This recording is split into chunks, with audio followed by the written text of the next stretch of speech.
Greetings. I welcome you all to today's class. It's me, Samyo Hangma Rai. We will be studying an exciting topic that is letter writing.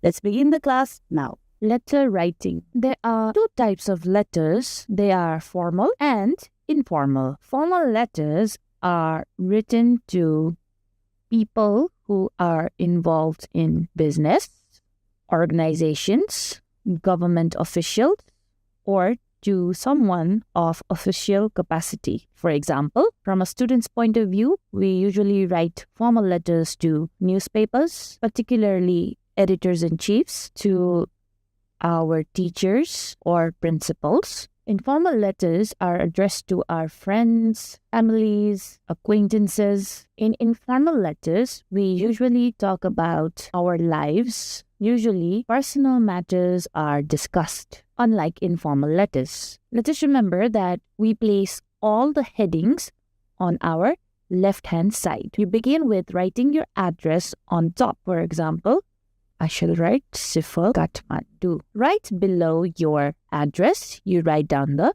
date when you've written your letter. And since this is an informal letter, there is no need for a subject. You can simply begin your letter with your greetings, dear to whomever you're writing the letter to. Now let us begin by dividing our letter. The safest bet is to divide your letters into three portions: your introduction, your body, and lastly your conclusion. In an informal letter, when you begin writing your first paragraph, you talk of small things, small talk. Small talk includes talk of weather or in general conversations, such as asking about how they are, what is currently going on, and so on. For example, let us assume that you're writing the letter to your best friend, Anna. So you can simply begin by writing Dear Anna, and then you start your letter. After you build up your conversation, in the first paragraph itself, you write about why you have written the letter. For example, this is just an example, but instead of writing about why inviting a trip to Pokhara with my family, this actually depends on what the question has asked you to write about. So if your question has asked you to write about their plans or your plans, or let's assume maybe the letter has asked you to write about what your favorite movie is, or let's assume what is the most recent movie that you watched.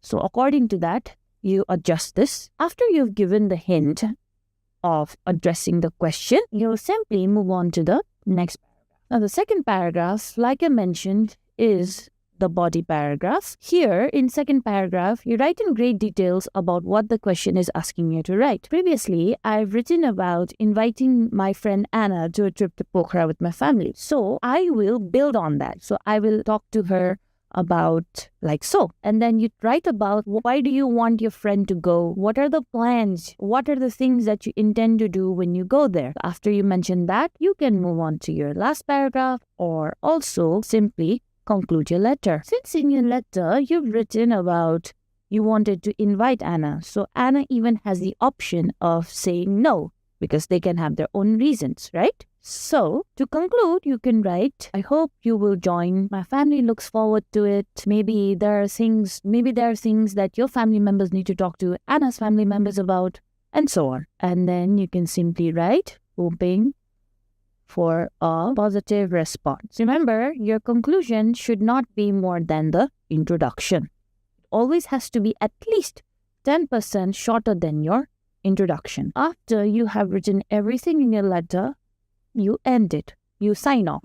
So since this is an informal letter, you have the option of writing many things when you sign off. In simple, sincerely is the most commonly and the easiest sign off you can use. But there are other options. For example, perhaps you can use with love, you can use yours, and so on. But sincerely will be your safest bet. And since you have written a letter to your friend, since this is an informal letter, there's no need for you to write your full name. Writing your first name will suffice, like so. Now, let's talk about what our formal letters are supposed to look like. Similar to our informal letters, right below the address, we write down the date. But unlike our informal letter where we directly begin addressing to whoever we're writing the letter to, there's a slight change. We begin with to. So, to, right below to, you write down who are you writing the letter to. To be more specific, what is the position? Just assume you're writing a letter to your class teacher. So, our date, our address remains the same, but it should look something like to the class teacher. Like I mentioned, position. Right below the position, you can write down the class teacher of which organization. Now, where is this organization located? Like so. But we're still not there yet. It's still not time for us to begin addressing the question. So after you write down the address of the organization, you now have to mention the subject. Unlike the address, the dates that we have written, which were all on the left-hand side alignment of your copies, you write down the subject a little bit towards the center, a little bit to your right side. So you write down subject.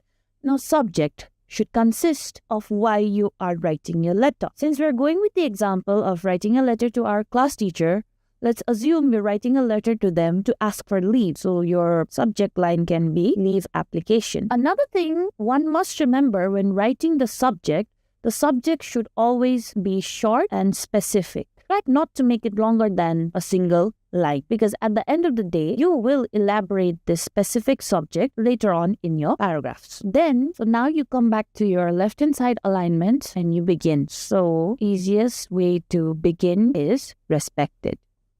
Now, since you know who your class teacher is, just write down either respected sir or ma'am, because we know who our class teacher is, right? You can simply just write respected ma'am, or if you want to make it a bit more specific, you can mention your teacher's name, but respected ma'am is also fine. Now unlike your informal letter, now you write here, you simply write down why you are writing the letter. Remember, this is your formal letter, hence try not to use contractions. Try not to use short slangs. The most common slangs we see is use of cause instead of because, instead of got to, gotta. These are the things one must avoid. Okay? Unlike an informal letter, there's no need for you to have or exchange small talk here. You can simply write down why you are writing the letter. So, respected ma'am, I am writing this letter to request for leave from this day to this day due to this, right? Then you move on to your second paragraph, where you will write in more greater detail about why you are seeking this leave. So there can be multiple reasons for you taking leaves. Let's assume you're taking leave for your sister's wedding. So you should write in such a way that your teacher is convinced that you have to be present at that certain event at all costs. So sister's wedding, when? Why do you have to be there? Why is it so important to be there? Mention all those reasons. And lastly, in the last paragraph, you simply write about of some sort and then you sign off. Now, when you sign off, like I mentioned previously, sincerely is one of the easiest way that you can sign off. But you also have the option of using faithfully. Unlike an informal letter, where just writing your first name was sufficient, here it is not going to be sufficient. In an informal letter, you must write down your full name. There you go. There are common misconceptions of people trying to sign off, but we do not do that here when we are writing. So if you follow the specific format, we will be good to go. Homework number 1. Write a letter to the mayor of your municipality or chairperson requesting them to involve the representatives of children in the decision-making process related to children's issues in your municipality. Now let's try to guess whether the given question is a formal or an informal letter. So you need to look at whom do you have to write the letter to. So as the question states, mayor of your municipality or chairperson. So the mayor is a position, a government body. Hence, this is a formal letter. And what do you have to mention in your letter? You need to request them. You're writing a plea to them to involve the representatives of children in decision-making process related to children's issues. So you have to write in such a way that the mayor is convinced why children need to be involved in the decision-making of children's related issues. Let's try number 2. Number 2, write a letter to your friend telling them about your SEE preparation. So since you're writing the letter to your friend, this is an informal letter.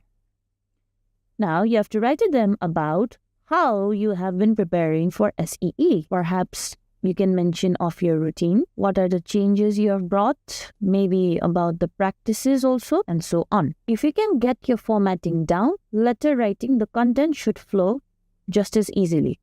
Remember, formatting is extremely important, specifically in guided writing portions for your SEE examinations. How did your class go today?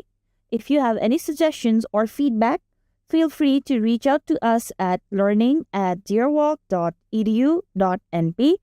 See you in the next class with another lesson. Thank you.